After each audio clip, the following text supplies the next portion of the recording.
ಅರಮನೆಯ ಪಕ್ಕದಲ್ಲಿಯೇ ಮೋಹಿನಿ ಹಾಲ್ ಎಂಬ ಕಟ್ಟಡವಿದೆ. ಈ ಕಟ್ಟಡದ ಹೆಸರನ್ನು ಕೇಳಿದ ತಕ್ಷಣವೇ ರಾಣಿಯ ಮಹಲ್ ಇರಬಹುದೆಂದು ಎಲ್ಲರೂ ತಿಳಿದುಕೊಳ್ಳುತ್ತೇವೆ. ಆದರೆ ಇದು ರಾಣಿಯ ಮಹಲ್ ಅಲ್ಲ. ಕಲೆ, ಸಾಂಸ್ಕೃತಿಕ ಚಟುವಟಿಕೆಗಳು ಈ ಮಹಲಿನಲ್ಲಿ ನಡೆಯುತ್ತಿದ್ದವು ಎಂದು ತಿಳಿದು ಬರುತ್ತದೆ. ಈ ಮಹಲನ್ನು ಪರಶುರಾಮ್ ಪಟವರ್ಧನ್ ಅವರು 1921ರಲ್ಲಿ ಕಟ್ಟಿಸಿದರೆಂದು ತಿಳಿದು ಬರುತ್ತದೆ. ಇದು ಸುಮಾರು 100 ವರ್ಷಗಳ ಇತಿಹಾಸವನ್ನು ಹೊಂದಿದೆ.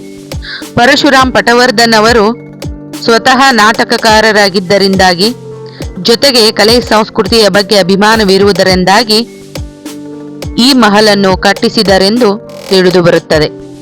ಹಾಗೆ ಮುಂದುವರಿಯುತ್ತಾ ಅರಮನೆಯ ಸುತ್ತಲೂ ಇರುವಂತಹ ಪ್ರದೇಶಗಳನ್ನು ನೋಡುತ್ತಾ ಸಾಗುತ್ತಿರುವಾಗ ಒಂದಿಷ್ಟು ಸುರಂಗ ಮಾರ್ಗಗಳಿರುವುದು ಕಂಡು ಬರುತ್ತದೆ. ಜೊತೆಗೆ ಒಂದಿಷ್ಟು ಸೈನಿಕರ ಕೊಠಡಿಗಳಿರುವುದು ಕೂಡ ಕಂಡು ಬರುತ್ತದೆ.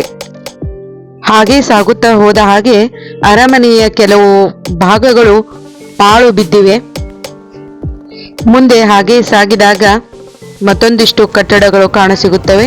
ಇದು ಪೂರ್ತಿ ಹೊರವಲಯದಲ್ಲಿ ಬರುವಂತಹ ಕಟ್ಟಡವಾಗಿದೆ. ಈ ಕಟ್ಟಡವು ತುಂಬಾ ಸುಂದರವಾಗಿದ್ದು, ಇಲ್ಲಿ ಸೈನಿಕರಿಗೆ ವೇತನವನ್ನು ಕೊಡುತ್ತಿದ್ದರೆಂದು ತಿಳಿದು ಬರುತ್ತದೆ. ಈ ಎಲ್ಲ ಭಾಗಗಳಲ್ಲಿ ದೇವರುಗಳನ್ನು ಇಡುತ್ತಿದ್ದರು ಎಂದು ತಿಳಿದು ಬರುತ್ತದೆ. ಅರಮನೆಯ ಸುತ್ತಲೂ ವಿಶಾಲವಾದಂತಹ ಪ್ರದೇಶ ಕಂಡು ಬರುತ್ತದೆ.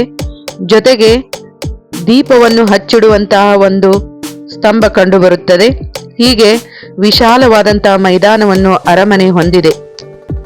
ಹೀಗೆ ಅರಮನೆಯು ತನ್ನದೇ ಆದಂತಹ ಇತಿಹಾಸವನ್ನು ಹೊಂದಿರುವುದು ವಿಶೇಷ.